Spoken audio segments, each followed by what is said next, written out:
as we get started this morning, the question I have for you today is that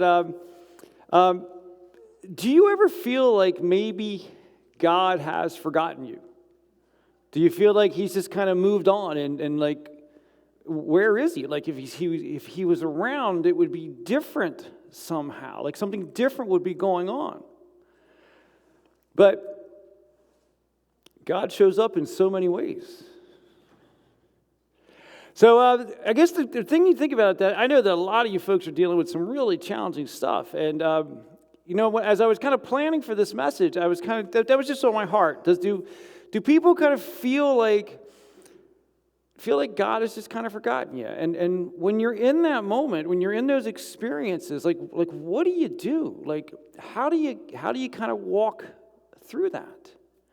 And so as we continue the series we kicked off last week, when life does not go as planned, what do you do? Now, of course, we all have experience with that, right? Again, we kind of joked last week is that if the person tells me their life is going exactly as planned, I'm like, oh, please tell me how that came together for you. Right now, we talked a little bit that it's, life not going as planned doesn't always mean it's bad. But the things that seem to stick with us sometimes are the memories of the difficulties. Right? And certainly when we're in those difficulties, that's what makes things really challenging. Now, as we're going through the series, we're going through the life of this guy named Joseph. Right? Now, again, Joseph is from the ancient world. Right? This is the Joseph from the book of Genesis, which is, we don't really know how long ago it is. We surmise it's more than 3,500 years ago. It's the ancient world, a very different world, a very cruel world, a very brutal world. And as we saw last week, Joseph had some kind of interesting challenges with his brothers. Right? He had 10 older brothers, but Joseph was his dad's favorite. And of course, Joseph being dad's favorite created a lot of relationship issues between Joseph and the other 10. But we also found that Joseph kind of had a piece of that too, right? Joseph kind of did things that stressed the relationship. That he would seem somewhat full of himself. He would tell his brothers about these dreams that he had about one day they would all bow down to him and he would be in charge. Didn't really strengthen the relationship, right? He would actually kind of tattletale. He would actually spy on them to see when they did things wrong and go and tell dad.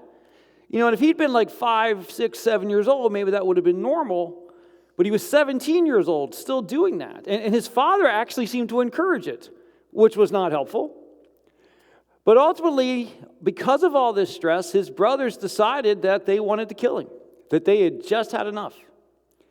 Now, ultimately, they didn't kill him, but what they did was still pretty terrible, right? They capture him, and they kind of take advantage of the convenience of the ancient world, because in the ancient world, if you were captured, unless you could fight your way out of it, someone could just sell you into slavery. And that's what happened. And so when we left off last week, Joseph is now being kind of picked up by a caravan of Midianite slave traders, and they take him off. And that's where we find Joseph this week. That he's been traveling with these traders, and they take him pretty far from home. They take him from his home in the area that we now know as Israel, and they travel to Egypt. We figure he traveled about 400 miles with his caravan. And when he gets there, the slave traders do what they do, right? They make their money by buying cheap and selling expensive sort of thing, right? So they go to the big city, so to speak, and they put him up for sale. And it said that the Midianites sold Joseph in Egypt to Potiphar, one of Pharaoh's officials, the captain of the guard. Now, for context, we always think of the head of Egypt being the Pharaoh, but what is the Pharaoh? Because Pharaoh's the king. It's just another word for king. So Potiphar being the captain of the king's guard means that Potiphar was a very powerful man, likely a very wealthy man, certainly a person who, could kind of do what he wanted to do as long as he didn't upset the king. And so Joseph being sold to him could go kind of one of two ways. It could either go that Potiphar just kind of puts him to work outside somewhere in this very horrific environment, or Potiphar could bring him into the house, which would actually be a slightly easier version of slavery. It's still slavery, you've still lost your freedom, but between the two options, it's a bit better. Now, as Joseph is there and he's if we look at his life, right, he has now lost his family, he has lost his freedom, he is hundreds of miles from home, he is in a strange land, he is now at the whim of Potiphar. He's lost everything that's valuable to him. If you were to look at his situation, if you look at the Joseph situation, how would you describe his situation? How would I describe his situation? You know, we'd have all kinds of maybe ugly things. We'd say like, wow, how horrible this is, how terrible it is, how abandoned by God he must be. But the narrative describes it like this. The Lord was with Joseph, so that he prospered, and he lived in the house of his Egyptian master. In the midst of all that, the Lord was with him. How could that be? Like, what could be going on? And I think this is something that we all wrestle with sometimes, right? That when things are not going the way we want, there is this temptation to feel like God has abandoned us. You know, you kind of want to cry out, God, why is it like this? You know, and we can think of all kinds of things. You know, many of the health things that folks are dealing with, right? Either our personal health or the health of those we love, right? Financial challenges, job challenges, like all those sort of things come along, and you're kind of like, God, you know, I followed you. I do my best to keep your word. Why is it like this? Where are you? And the thing is that, the thing I want to encourage you with is that no matter what you're going through, God has not abandoned you. You know, the language we often use is that we live in a broken world, right? That God had intended for the world to be perfect, but then things got broken. And in that, there is just difficulty. Just in this life, there are challenges. In fact, if we kind of fast forward a few thousand years to the time of Jesus, Jesus actually told his disciples this. In fact, what Jesus said was this: in this world, you will have trouble. But take heart, I have overcome the world. Now, at our house, like whenever something's going like really wrong, I go, hey, Bonnie, good news. Jesus said you will have trouble. We're on the mark. You know? But Jesus' point is that, yeah, in this life, man, sometimes it just stinks. And what Jesus wants us to know is that he's bigger than that he's conquered that. That in our journey through life, we will have suffering. It will be hard. For some of us, it's harder than others. But Jesus says that there's something better beyond this. That I'm in it with you while you're dealing with it. And that I'm walking with you while you're dealing with it. And as you go through this life and you arrive on the other side, all of that is conquered. All of that is left behind. That even though you're struggling now, know that I'm with you in the journey and we will arrive together in the end.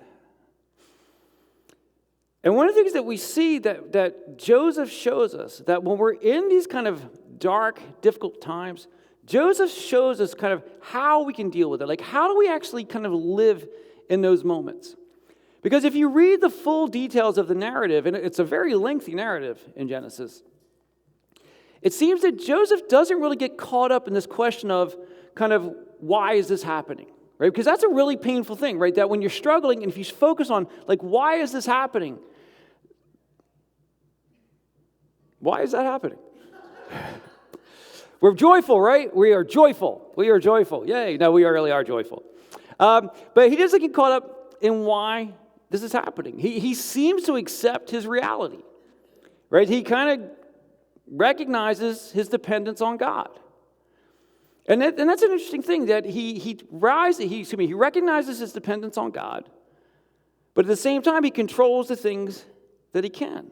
And I think that's a key part of Joseph's experience. Wow, that is really hard to look past. I'm sorry. Wow, I'm trying. Wow, I just keep hearing it. Sorry. Breathe. But I'm going to have so much editing to do on this video before I put this online. All right, anyway. We got a drummer, exactly, yeah. I was going to say, my next notes say, true surrender to God is difficult. True surrender to God is difficult, actually. That's my point there, right? That for Joseph, he recognizes he's in a situation he can't control, right? And that's a really difficult thing in our lives, right? Is that we want to have control. I speak for myself. I want control. I want to be able to drive things in the direction I want them to go in. But when we're dealing with large issues in life, health issues, work issues, financial issues, so many things, we cannot find control. And when we're trying to grasp for control we're never going to get, that's going to lead us to frustration. And Joseph seems to recognize that he is in a situation that he cannot control. And one of the challenges to surrendering control to God is that there are moments in our lives where it feels like we have control. Like when things are going really well, like there's periods of time where it's all just clicking along. Don't we feel like we've nailed it? Oh yeah, see, God, I'm glad you're here, but I got this one. We're good. I'm good for now, right? And when things are going well, we have this, what I call the illusion of control. That things are coming together well for you or for me, and we feel like we've just done all the parts right. But there are times where we do all the parts right and it doesn't come together. And the thing about that is this recognition that we never really have control. Not really, right? Not of the big things in life. One of the things that came to mind for me as I was working on this week was we had the earthquake on, was it Monday, I think it was? And it's funny, I've never been in a full-blown earthquake. I've been in a larger, when I worked out west, I've been in bigger earthquakes than we had. Because at home, at first I thought just the cat knocked something over, right? And it was like, wait a minute, the whole house is shaking. Something's going on, right? But I was in a bigger one when I was working out in Portland, where you actually could bounce up and down and see the thing shaking. And of course, there are ones that damage things severely. Now, did any of us, as we look back on that very small earthquake on Monday, did you have any control over whether that was a 3.9 or a 7.2? Nope, nothing you can do about it, right? Because we can't control big things. We can't control the weather. We can't control earthquakes. We really can't control all the aspects of our health, right? We can do things that help us be a little bit healthier, but there are just things that happen, right? There are genetic issues that rise up. There are things we're exposed to that kick in. If you work for a large company and they just decide they're cutting 10% of their workforce, it doesn't matter how good of a job you've done, you might just get swept up in that. We've got this big economic battle that's kind of kicked off over the past couple of days that's going to affect our lives. We can't control that because we can't control the big things, right? So what Joseph shows us is that rather than try to hold on to a control that he's never going to have, he actually holds on to the one who does have control. That what we see is Joseph is in this situation that he actually starts to really bond tightly to God. That he recognizes that I can't control this situation, so I'm just going to make the best of the situation. And so what he does is that he has this, what appears to be this very clear understanding of, I can't control the big things. I can't control the situation I'm in. I can't control how I ended up here at this point. This is where I am. This is my life right now. So what he does do is he controls the thing he can. And we talked about this last week. What is the one thing that you can control? Yourself, in theory, right? In theory, we can all control ourselves, right? But what did Joseph do? Joseph got up every day. He did the work that he could do. He did the best job at it that he could do. And one of the things that we see is that Joseph's connection to God seems to be growing throughout this process. And one of the things that I would encourage each of us to do is that if we're going to really kind of be in a place where we can kind of have peace in our lives, where we're surrendering to God the things we can't control, while doing the best we can on those things that we can control, the importance of being in connection with God, like actually being in active connection with God, not kind of like I go to church on Sunday and if somebody says something bad about God, I get mad, right? Like we want a bigger relationship than that, right? So we should be engaging daily with God, right? So we should be engaging with His Word, and I use that term engaging with His Word, not just reading it, right? That I'm a big believer that it is more valuable to read a little bit of the Bible and think about it than it is to kind of try to do a speed test to see how fast you can read the whole Bible, right? And when I talk about engaging with the Word, there's this process that someone suggested to me that I think is so effective. Calls it 10, 10, and 10. Basically, it takes half an hour. I think we can all find half an hour, even if you have to spread it out a little bit. Reads the Bible for 10 minutes, spends 10 minutes He uses the guy who told me calls it meditating on it. That phrase upsets some people. Thinking about it, meditating on it, journaling about it. In other words, processing what you've just read. And then 10 minutes praying specifically about what he read. And so this idea is that you're taking the word in, and then you're allowing it to kind of permeate your thoughts, like thinking through what it actually means and what it actually is. And then talking to God about it. And then extending that as you pray for other people and just being connected to whatever you have read. And if 10, 10, and 10 is too much, do 5, 5, and 5. Right? But just take that time where reading God's word is not just this kind of, I read the paper, I read the Bible, I read the billboard as I drive by. Right? It's like, no, be part of it and engage in it. And that gives us a greater comfort, a greater sense of identity in Christ, and allows us to kind of grow in that. And that allows us to become more in sync with God, so that when we're in those difficult times, we can actually have peace in times where peace feels like it's entirely unattainable. And when we put things together in this idea of surrendering to God and doing the good that we can, people start to see God in our lives. Right? It actually happens in Joseph's life. Yeah, the text says this. When Joseph's master saw that the Lord was with him and that the Lord gave him success in everything he did, Joseph found favor in his eyes and became his attendant. So what it's saying is that Joseph's willingness to surrender to God and control the things that he could caused him to very quickly rise up, and he actually becomes the highest ranking person, in the servants of Potiphar, which gave him a slightly better life. He gave him a bit more control. Now, he still is a slave. He still does not have freedom, but things are kind of getting better for him. But even more importantly, Potiphar, a man who would not have believed in Joseph's God, starts seeing God in him. Right? And that's what's so important, is that when we think of this idea of being the light of the world, when Jesus calls us to be the light of the world, right, we can be very tempted to think that the way that we are the light of the world is make sure people know what we think and know what we believe, and make sure we point out all the things they do wrong. So I'm going to ask you a question. If someone walks up to you and says, this is what you do that's wrong, and you should be living that way, and here's how it should go, do you even listen to them? If you do, you get angry, right? What Joseph shows us is that the way that we are the light of the world is by living consistent with our relationship with God, by embracing that connection, by being able to find peace in times where there is no peace available, but you find it anyway. And when we're struggling, right, to come together, right, because we don't have to carry this burden by ourselves, right? We've got Christian brothers and sisters that we can get together with, we can lean on, right? And in that, in our personal testimony, how we live out, and our collective testimony and caring for one another, right, people begin to see God.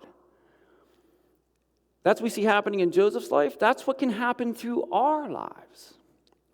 But it's so important to recognize that this idea of trusting God and leaning on God, we have to be careful on that. Because so often I'll see people kind of in a situation, and I'm like, how's it going? How you doing? Like, you're looking for a job. How's it going? Oh, I'm just trusting God. Trust God to help you mail a resume. We don't mail them anymore, right? But, go online and enter a resume, right? That if we just sit back and trust God, not much happens. Right? I mean, think about Joseph, right? Joseph could have said, well, you know what? I'm trusting God. He put me here. I'll just sit on the sidelines, wait for something to happen. He'll get me out of here. That probably wasn't going to happen. Or he could have been angry, right? Well, God created this. If he's in control, he'll get me out of here. No, Joseph shows us that our walk with God is a walk of balance, right? Where we recognize that we're leaning on God and we're trusting God, but we do control the things that we can. I mean, what did Joseph do? Every day he got up and did the best job he could, right? He recognized that although he could not control the big things, he had a tremendous input in his day-to-day activities. and how he carried himself day to day and how he did things and the seriousness with which he took his job. I mean, I think it's a key part of how he comes through this with a very different set of experiences than he would have had otherwise. And that's how we can live out God's testimony in our lives. Again, is trusting him while doing the best we can in each situation. Now, for Joseph, what's kind of interesting is that as time goes by, things do seem to start improving for him. That, as I said, he kind of gets a higher ranking position, and his master, Potiphar, begins to trust him so much that Joseph is allowed to kind of wander through the house and kind of do anything that he needs to do or feels like he wants to do. It wasn't true freedom, but it was better than it was.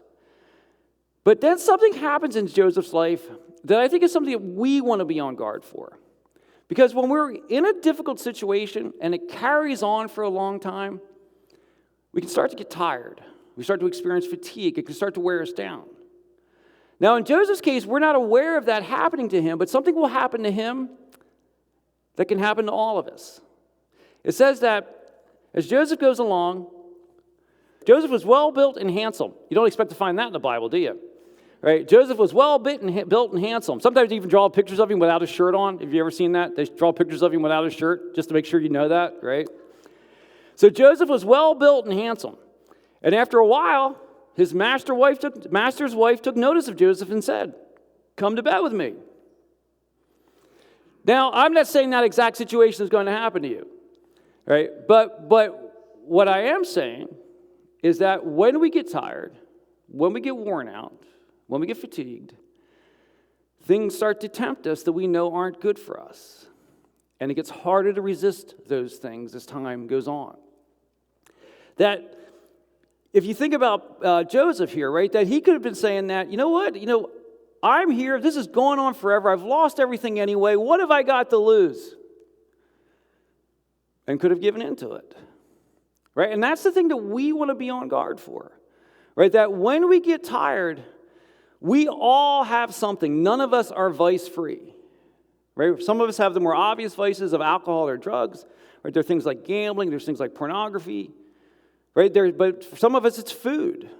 Right? It can be many other things. Right? And what happens is that as we get tired, as we wear down, as things are difficult, that thing we know is not good for us, well, this time would be okay.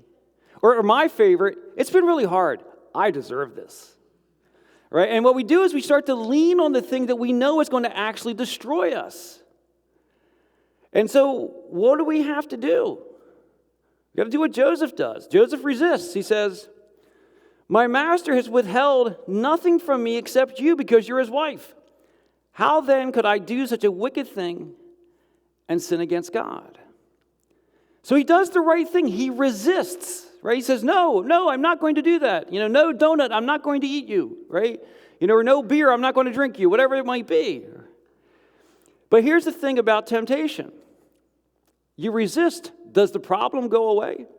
One time, nope, I'm good. Never going to deal with that again. That generally doesn't happen. Generally, our temptations keep rising up, and they kind of keep eating at us. And again, when things are hard, they kind of seem to have more power over us. And we can very quickly justify the exact thing we know is going to tear us apart. Now, Joseph is actually really, really solid here. He really stands on it, and he really does not give in. But she keeps trying. And the thing to keep in mind, because in our 21st century minds, it's like, oh, this woman just kind of kept chasing him. Oh, dream on, Joseph, sort of thing, right? But the reality is that, keep in mind that they lived in what we call a caste system, right? They were the people who were entitled and everyone else. She was very high ranking in that caste system. So she was used to getting what she wanted. And I would argue the simple fact that he was not available made him a bigger challenge for her, almost like a sport for her. And so she pushes it. And basically, at one point, she finally just says, you know what? I'm going to push it to the end. It says that she caught him by his cloak and said, "Come to bed with me." But he left his cloak in her hand and ran out of the house. And that's the big one there, that when we're dealing with our temptations, notice what Joseph did. He did whatever it took to get away from it, right? If our temptation is food, you don't walk by the Cinnabon in the mall, right? You don't do that, right? Oh, it smells so good. I'm just going to take in the fragrance, right? If it's alcohol, right, we don't go park in front of the bar. But the thing is that we have this challenge in our lives, right? That when something is a vice, we believe that we can dance right next to it and we'll still be okay. And we can't. Joseph shows us that when we're dealing with those situations, you get as far away from it as you possibly can, right? Sometimes that means physically putting distance there. Or it might be just reaching out for support, asking someone for help. Calling someone you can trust to talk about it, getting together with someone for coffee, to do that, to get out of that environment. The thing that we want to remember is that when those temptations are getting a hold, you got to break the cycle. In his case, he literally ran away. So for Joseph, he's done all the right things, right? He has actually shown up, in a very difficult situation. He's done the best job he could. He's got all this temptation in front of him. He resists it. He avoids all those things. So everything in Joseph's life must come together fantastically, right? Well, if you know the story, you know that it doesn't. Because what we said is that because of their caste system, Potiphar's wife would not be used to being told no. And when he kind of makes that final press to run away, she is not happy. And she has something in hand that will help her. What did he leave behind when he ran away? His cloak. So now she has evidence that he was in my private quarters with me. And she says that he attacked her. So what happens now? Now Potiphar likes Joseph, but clearly not that much, right? I mean, he's not going to let that go on. So basically, he does what he could do. He throws Joseph in jail. And now think about this. Joseph has already gone through one layer of loss. He lost his family, he lost his true freedom, and he ends up as a slave in Potiphar's household. But then he does the best job he can there. He leans on God, and things get a little bit better, and he rises up, and he's done all the right things, right? Even to the point of not giving in to his temptations. And still, he ends up in jail.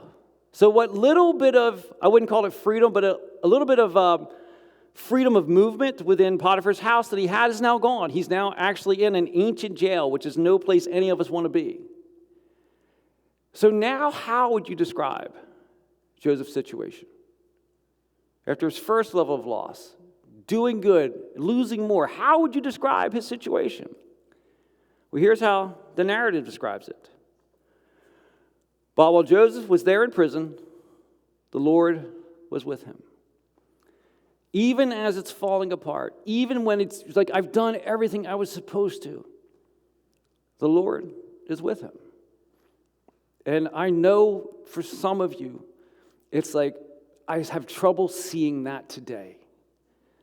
Trust that God is with you and that he has overcome. And lean on one another in that process to find the strength that we need. But now for Joseph, he's in the prison. What happens to him now? We find out next week.